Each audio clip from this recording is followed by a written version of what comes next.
Per què el Sol i la Lluna viuen al cel? Sabíeu que fa molts i molts anys el Sol i la Lluna vivien a la Terra? Sí, a la Terra. Vivien a prop de l'aigua, la seva gran amiga, a qui visitaven tot sovint. Doncs mireu què va passar. Un dia, tornant d'una visita de casa de l'aigua... T'hi has fixat? Nosaltres sempre anem a casa de l'aigua a fer-li una visita i, en canvi, ella no ha vingut mai a casa, ni un sol cop. I això que l'hem convidat ple de vegades. No et sembla una mica estrany? Carai, Lluna, doncs tens raó. Saps què? Demà mateix l'aniré a veure i li diré que vingui a sopar el dia que li vagi més bé. A veure què em diu.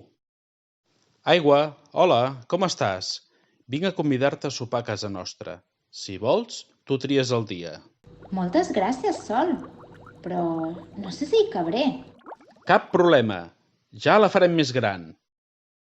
Doncs, dit i fet, el Sol i la Lluna van construir una casa molt i molt gran.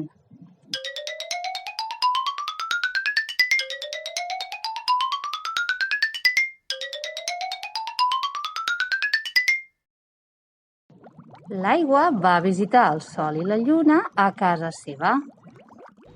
Hola, sóc aquí. Que puc passar? I tant! Passa! L'aigua només havia entrat una miqueta i ja havia omplert la meitat de la casa. Lluna, Sol, de debò, que sóc molt i molt gran. Voleu dir que hi cabré? I tant! Doncs res, endavant.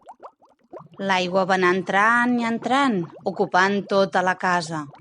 I la Lluna i el Sol què van fer? Doncs no van tenir cap més remei que sortir per la teulada. Lluna? Sol? On sou? Si ja us ho deia jo que sóc molt gran. Aigua, som aquí, al cel. Saps què? Ben pensat? Podries quedar-te a casa nostra, perquè nosaltres aquí estem la mar de bé. I allà es van quedar. El Sol i la Lluna van viure al cel per sempre més. I conta, que ja se'ns ha acabat.